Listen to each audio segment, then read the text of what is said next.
Saan napunta ang pera ni Juan? Kaibigan, pamilyar ka ba sa tatlong mukha ni Juan pagdating sa paggamit ng pera? Alam mo bang may pagkakaiba sa ugaling pinansyal si Juan mahirap, middle class at mayaman? Sobrang simple lang ng mga pagkakaibang ito. Magtataka ka kung hindi lahat ng tao pamilyar dito. Mga simpleng diskarteng dahilan kung bakit ang mahirap lalong humihirap, ang middle class stressed out at walang oras, at ang mayaman lalong yumayaman. Kung matagal mo nang tanong ang mga ito, mag-e-enjoy ka sa mga facts na hinanda ko para sa iyo. Sabay nating hihipan ang mga kumakalat na outdated na information tungkol sa pag-manage ng pera ngayon. At as a bonus, titignan din natin kung may pag-asa pa ba sa panahon ngayon ang simpleng Juan na umasenso at yumaman. Halika't isa-isa natin silang tignan. Magsimula tayo sa regular na araw ni Juan Mahirap. Gigising siya sa umaga at magmamadaling pumasok sa trabaho, kung swerteng may trabaho nga siya. Madalas, contractual. Minimum wage. Minsan, less than minimum pa. Masipag at matyaga naman siya. Pagtitisa ng traffic at ang sumpong ng boss na masungit. At pagkatapos magbanat ng buto buong araw, uuwi ng pagod. Magpapahinga para ulitin lahat ito kinabukasan. Gagawin niya ito ng araw-araw para sa kapos-saktong sweldo. Tama ka, di na ito bagong istorya. Ano nga ba ang diskarte ni Juan Mahirap pagdating sa pera? Bago ang pag-iipon para sa pangkabuhayan, madalas nauuna ang Jollibee dito, sini doon, at ang silent killer ng bulsa. Bili ng kung ano-ano, kung saan-saan, kahit di kailangan. Mga abubot. Bakit? Kasi may sale, surplus, ukay-ukay, at tiyanggihan. Minsan lang at mura lang naman. Ang kadalasang mga dahilan, bibili kahit di naman kailangan. Ang resulta, wala pang A15 o A30, ubos na ang pera. Kaya uutang na lang. Gusto naman magbago ng buhay ng mahirap na Juan, pero magpapaulit-ulit ang kalagayan niya hanggat di niya nakikitang patong-patong na gastos ang bigay ng abubot niya, na pag naipon, pwede nang puhunan sa negosyo. Pero hindi masamang tao ang mahirap na Juan. Gaya ng sinabi ko, mukha lang ng diskarte sa pera to. Marami sa atin ang dumaan din sa mentality ng mahirap na Juan, di niya ito kasalanan. Maaaring misinformed lang. Paano nga naman bukod sa di lahat nakapagtatapos ng pag-aaral, di naman tinuturo ang pinansyal na kaalaman sa eskwelahan. Madalas, ang ugali sa paghawak ng pera ay ang ugaling namamana lang. So, saan napunta ang pera ni Juan Mahirap? Dito napapasok ang tinatawag nating 1. Income at expense, at 2. Assets at liabilities. Huwag kang mag-alala, hindi economics class ng pinasok mo. Simple lang to. So ano nga ba ang praktikal na kahulugan ng income at expense at assets at liabilities? Unahin natin ang income. Ito ang perang pumapasok sa iyo. In short, income equals kita. Kapag lumabas naman ang pera, tinatawag natin tong expense. Sa madaling salita, expense equals gastos. Ngayon, ano naman ang assets at liabilities? Asset ang isang bagay kung binibigyan ka nito ng income o kita. At liability naman kung expense o gastos ang binibigay nito.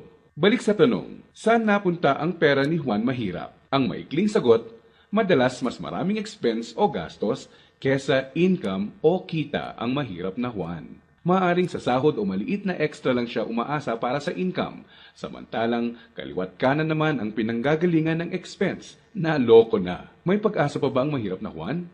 Malalaman natin yan mamaya. Ngayon, tignan muna natin ang behind-the-scenes kwento ni Juan Middle Class. Sa unang tingin, okay na okay ang lagay ng middle class na Juan.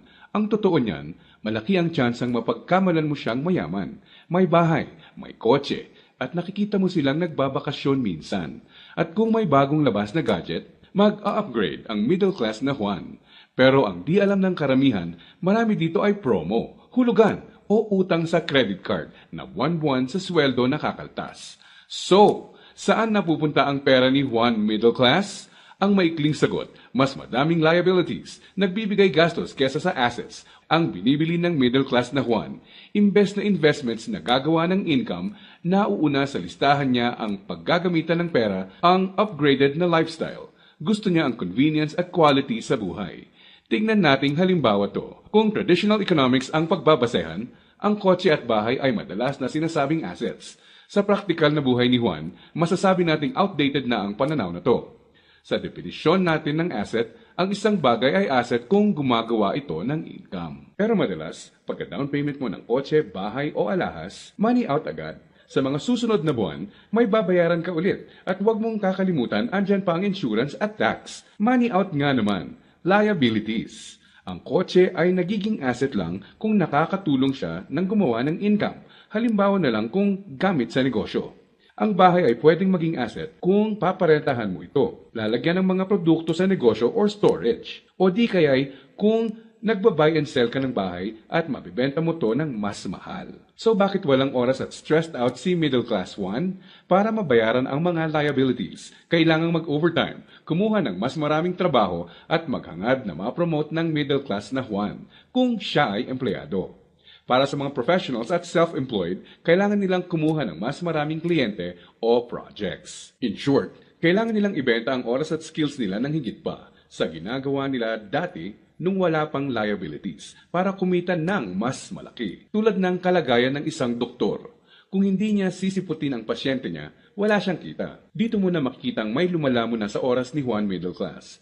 May mga celebrations sa family at friends ang di na niya ma-attendan. Kaliwat ka ng stress na ang kapalit ng upgraded lifestyle ni Middle Class 1. Para sa kayod kalabaw na discarding to, gugustuhin niya ng reward, tama?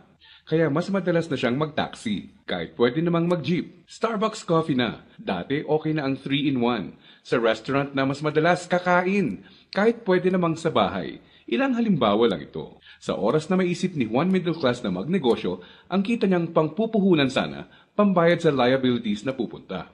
Kung tatanungin mo siya kung anong gusto niyang baguhin, madalas sasabihin niyang ibalik sa kanya ang oras niya. Mabait si Juan Middle Class. Gusto niya ng maganda at komportableng buhay para sa pamilya niya. Magaling din siya sa trabaho o sa propesyon niya. Sa kasamaang palad, pagdating sa pinansyal na mindset, may outdated advice at information siyang dala. Ang dating akala niyang assets ay liabilities na pala. May pag-asa pa ba si Juan Middle Class? Malalaman natin yan ilang sandali lang. Ngayon, tignan muna natin ang sikreto ni Juan Mayaman. Alam mo ba na madaming Juan Mayaman ang mga self-made? Ibig sabihin, bunga mismo ng sariling pagod, sakripisyo at tiyaga ang tinatamasa nilang tagumpay. Simple lang kung susumahin mo ang lifestyle niya, may time and financial freedom. Maluwag ang buhay kung may kailangan. Choice sila kung ano ang sasakyan nila, saan sila titira, sino ang makakasama at makakatrabaho nila, kailan at saan sila magbabakasyon, at iba pa.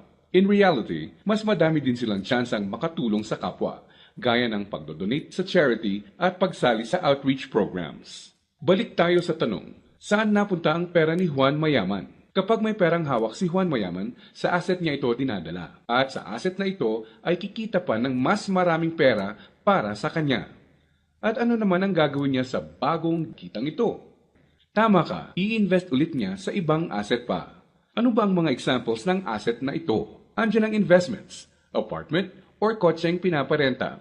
Ang edukasyon, seminar, tradings at iba pa na magtuturo sa iyo ng skills na kaya kang bigyan ng kita ay asset din. Sabi nga ng isang bumper sticker, if you think education is expensive, try ignorance. Ibig sabihin, kung tingin mong mahal ang edukasyon, subukan mo ang kamangmangan. Assets din ang mga negosyo, lalo na ang mga kumikita ng passive income. Paano ba napagtatrabahuan ni Juan Mayaman ang kanyang time and financial freedom? Ang sikreto? Passive income at leverage. Sa practical na ibig sabihin, ang passive income ay income na pumapasok kahit tapos na ang malaking parte ng trabaho mo dito.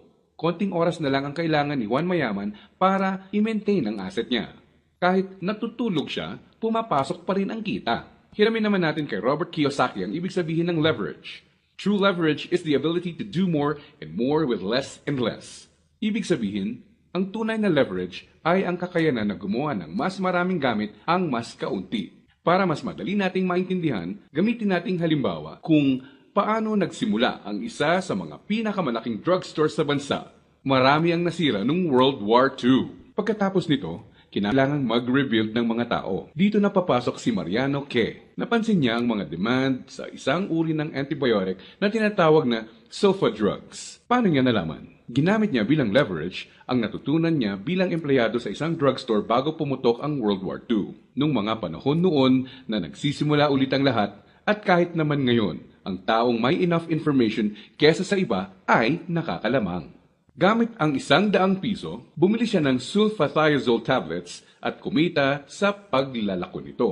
Ginamit niya mga unang kita niya para bumili ulit ng mga tableta na ilalako. Hindi niya ginastos sa liabilities at abubot ang mga sumunod na kita. Nag-ipon siya at gumawa ng kariton. Ginamit niya ito para makabenta ng mas marami pa. Naging asset at nagbigay ng leverage sa kanya ang kariton. Taong 1945, nakaipon siya ng sapat na pera para ipatayo ang una niyang drugstore. Pinangalanan niya itong Mercury Drug. Ngayon, kahit natutulog si Mariano, may humigit kumulang 900 na branches na at 11,000 na empleyado ang mga nagtatrabaho para sa kanya. Leverage. Dahil dito, pumapasok pa rin ang passive income sa kanya. Pwede mong gawin ang ginawa niya. Gamitin mo ang pera mo sa pagsisimula ng pagkakakitaan. Andyan lang sa tabi-tabi ang mga negosyong kayang magbigay ng passive income at leverage sa iyo. Gaya na lang ng experience ko. Di ko inakalang isang maliit na flyer lang na inabot sa akin sa mall ang magiging tulay para sa isang negosyong nagbibigay passive income at leverage sa akin. Naging ugali ko na i-prioritize sa mga pagkuha ng assets bago liabilities. Ano ang konklusyon natin ngayon na magpapayaman sa iyo? Intindihin mo to, hindi lang ang pagkakaroon ng pera ang nagpapayaman sa tao. Para hindi ka matulad sa 70% ng lotto winners na lalong nagiging mahirap dahil sa maling diskarte sa pera. Dapat, alam mo kung paano at saan gagamitin ang pera pag nagkaroon ka nito. Dahil sa internet, mas madali nang maghanap ng negosyong simulan sa maliit na capital at pwedeng palaguin para bigyan ka ng passive income at leverage. Ang importante, kailangan mo silang hanapin. Kailangan mong maging open para tumingin-tingin at kumuha ng idea at pag nakakita ka, pag-aralan at i-research mo to. Nandyan lang sila. Kailangan mo lang bigyan ng chance ang sarili mo na maging in the know. Ibig sabihin, kapag andyan na ang pagkakataon sa harap mo, alam mong di mo dapat palagpasin to. At sa pagkakakita ang papasukin mo, ipunin mo lang ang income mo. Gamitin mo to para palaguin pa ang assets mo hanggang ang kita ng assets at negosyo mo kahit di mo na directly pinatatakbo, ay nagbabayad ng bakasyon, gadgets, kotse, at bahay ng pamilya mo. Gaya ng mga self-made na Juan Mayaman, kaya mo itong simulan. So, si Juan Mahirap, unang binibili ay ang mga abubot. Si Juan Middle Class, unang binibili ay liabilities. At si Juan Mayaman naman, unang binibili ay assets.